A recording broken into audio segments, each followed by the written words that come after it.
मी ज्योती चव्हाण तुमच्या सर्वांचं स्वागत करते दुबईमध्ये। तर आज मी घाईघाईत व्हिडिओ बनवत आहे। माझ्या घरी ज्या एक हेल्पिंग हँड म्हणून काम करतात त्यांना मी ग्रॉसरी आणायला पाठवलं होतं आणि त्यांच्याकडून वॉलेट हरवलं, म्हणजे कुठेतरी पडलं त्यांच्या खिशामधून।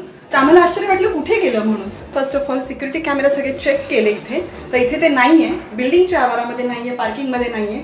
सो पलीकडे चालत जात असताना त्यांना डाऊट आला की तिथे एक स्वीपर होता कचरा झाडणारा रस्त्यावरचा, त्याच्याकडे ते वॉलेट असणार। तर आम्ही समोरच्या बिल्डिंग मध्ये जाऊन कॅमेरा चेक केला, सो त्या सिक्युरिटीच्या कॅमेऱ्यामध्ये ते वॉलेट दिसला आम्हाला।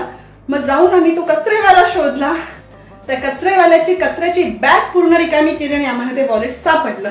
आधी तो ऐकतच नव्हता कारण त्याला माहित नव्हतं आम्ही काय बोलतोय ते, पण थँक गॉड फायनली ते वॉलेट आम्हाला सापडले। मिस्टेक नहीं था, ठीक है।